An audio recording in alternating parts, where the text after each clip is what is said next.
Hello students, कैसे हैं आप लोग। मैं हूं Sunil sir, biology science classes YouTube channel में आप सबों का स्वागत है। आज हम लोग class 10 subject biology chapter 2 respiration के बारे में पढ़ेंगे हम लोग। इसके पहले हम लोग लाइफ प्रोसेस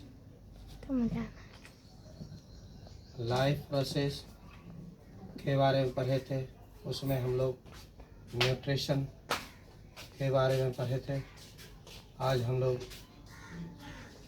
उसी भाग में रेस्पिरेशन के बारे में हम लोग पढ़ेंगे।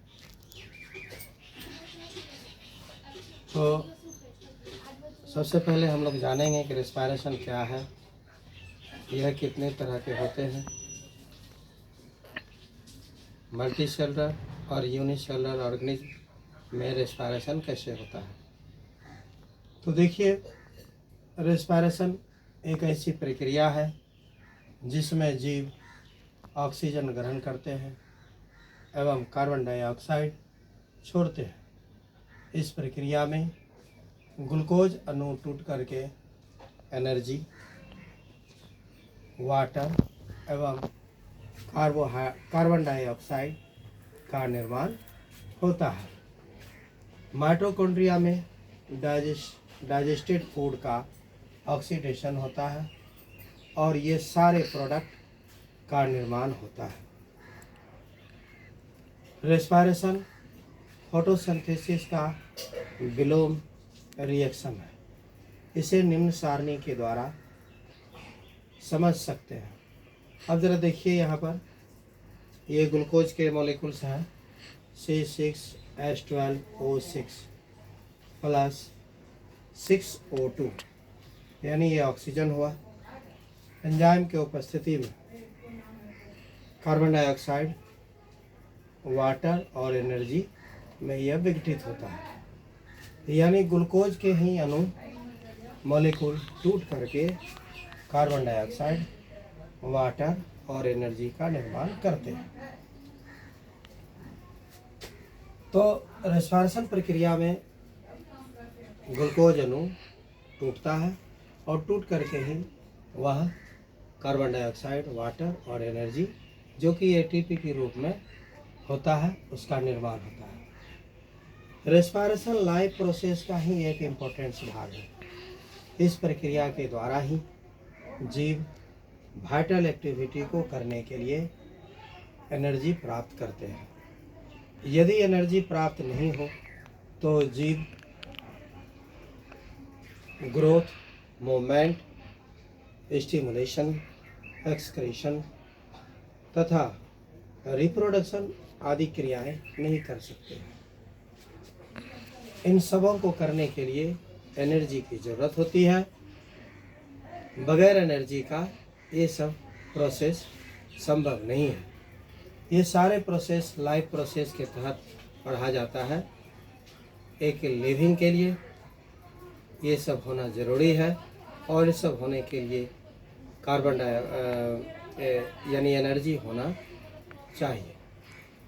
यह एनर्जी रेस्पिरेशन के द्वारा ही प्राप्त होता है।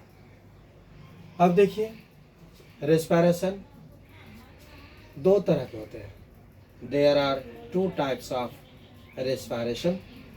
Number 1 aerobic respiration and number 2 anaerobic respiration. अब हम लोग एरोबिक रेस्पिरेशन के बारे में पढ़ेंगे। एरोबिक रेस्पिरेशन ऑक्सीजन की उपस्थिति में होने वाले रेस्पिरेशन को एरोबिक रेस्पिरेशन कहा जाता है। यानी वायु की उपस्थिति में जो रेस्पिरेशन होता है, श्वसन होता है, उसे एरोबिक रेस्पिरेशन कहा जाता है। यह माइटोकॉन्ड्रिया के अंदर होता है। माइटोकॉन्ड्रिया सेल का एक इम्पोर्टेंस ऑर्गन है। इसे powerhouse of the cell कहा जाता है।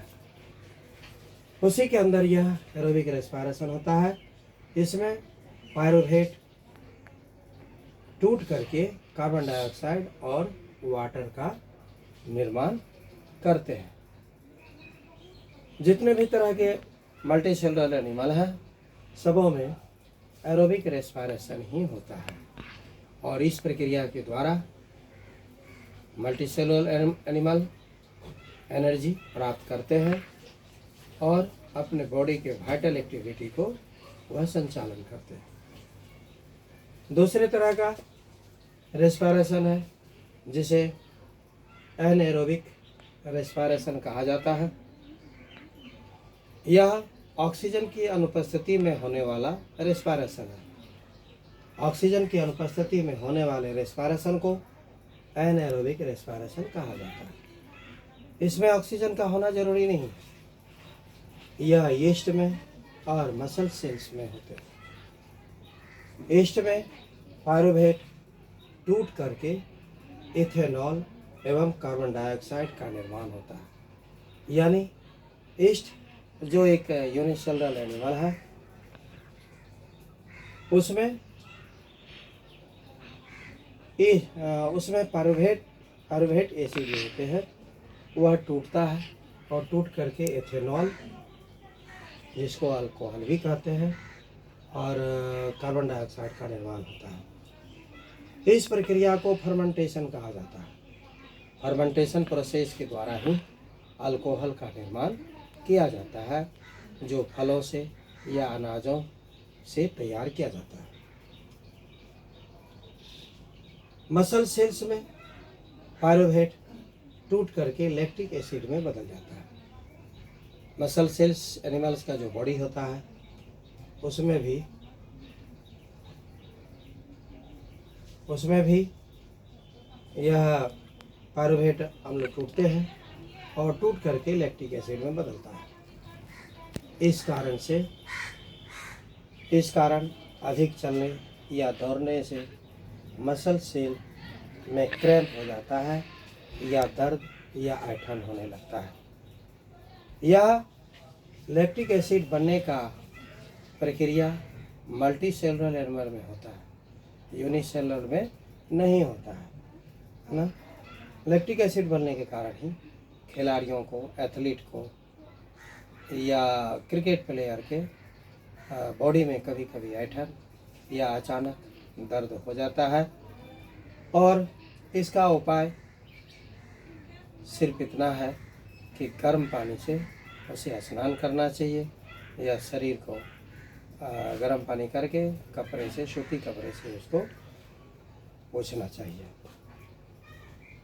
तो इस प्रकार आज हम लोग रेस्पिरेशन चैप्टर पढ़े। इसमें और भी बहुत कुछ बाकी है जो नेक्स्ट वीडियो में हम लोग पढ़ेंगे। आज के लिए इतना ही। आप सबों को बहुत बहुत धन्यवाद। Thank you.